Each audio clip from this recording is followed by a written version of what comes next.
Good morning all of you. I am Smruti Kusai. Today I am going to talk about chapter 2 of class 12th, that is sexual reproduction in flowering plants. हमने previous video में बात की थी कि sexual reproduction के 3 type होते हैं।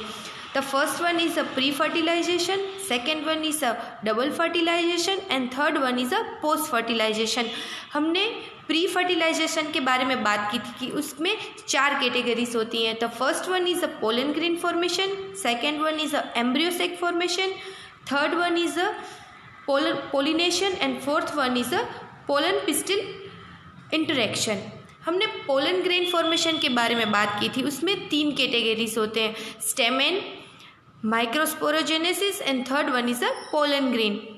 अब स्टेमेन के भी 2 टाइप्स होते हैं, एंथर और फिलामेंट।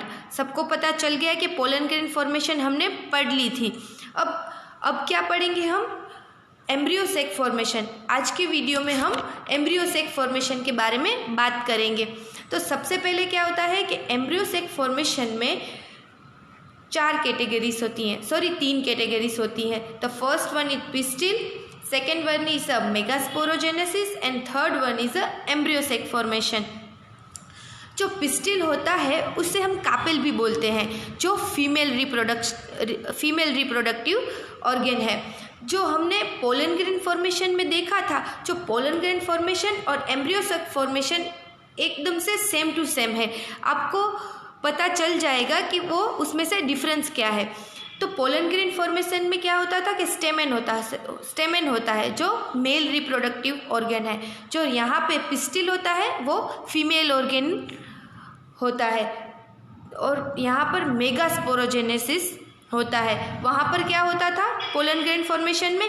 माइक्रोस्पोरोजेनेसिस। और यहाँ पे सिर्फ क्या है? मेगास्पोरोजेनेसिस।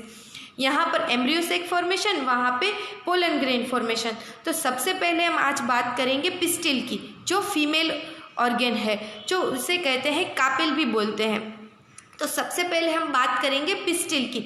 जो पिस्टिल होता है, जो आपको ड्राइंग में दिखाई देगा कि जो पिस्टिल होता है उसमें सबसे पहले आता है स्टिग्मा। जो फीमेल ऑर्गन होता है उसमें सबसे पहले क्या होता है? स्टिग्मा। बाद में क्या होता है? स्टाइल। और थर्ड में ओवेरी। और जो बीच में होता है उसे कहते हैं ओव्यूल। तो सबको पता चल गया कि जो स्टिग्मा, स्टाइल और ओवेरी होता है वो फीमेल रिप्रोडक्टिव ऑर्गन होता है। तो सबसे पहले स्टिग्मा की हम डेफिनेशन देखें तो उसमें क्या होता है कि that receive pollen grains from anther. जो स्टिग्मा होता है वो पोलन ग्रेन को रिसीव करता है फ्रॉम एंथर। फिर आता है style. Style is connect stigma and ovary. जो स्टाइल होता है बीच में जो लंबा पार्ट होता है वो स्टिग्मा और ओवेरी को कनेक्ट करता है। तो सबको पता चल गया कि स्टिग्मा क्या होता है? That receive pollen grains from anther. जो स्टाइल होती है वो style connect to stigma and ovary. अब जो आपको मैं बात बताऊंगी वो ओवेरी। ओवरी क्या होता है?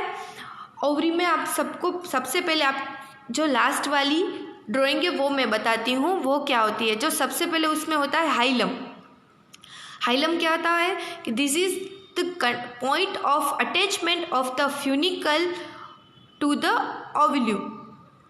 तो सबको पता चल गया कि हाइलम क्या होता है। फिर आता है ओव्यूल। ओवेरी में जो ओव्यूल होता है वो ovule is nothing but it is a megasporogenesis. तो सबको पता चल गया कि हाइलम क्या होता है। This is the point of attachment of the funicle to the ovule. Ovule क्या होता है? ओव्यूल होता है ओवेरी में ओव्यूल होता है। Ovule is a nothing but it is the megasporogenesis. सबको पता चल गया। जो आपको लास्ट में ड्राइंग दिखाई दे रही है वो मैं उसकी बात कर रही हूँ। तो हाइलम पता चल गया, ओव्यूल पता चल गया। अब आता है आउटर इंट्यूमेंट और इनर इंट्यूमेंट। जो बाहर का पोर्शन होता है, बाहर की लेयर होती है उसे कहते हैं आउटर इंट्यूमेंट, और जो अंदर की लेयर होती है उसे कहते हैं इनर इंट्यूमेंट। जो बीच में राउंड जैसा आपको दिख रहा है उसे कहते हैं एम्ब्रियो सेक, और जिसके अंदर एक राउंड है उसे कहते हैं न्यूक्लियस।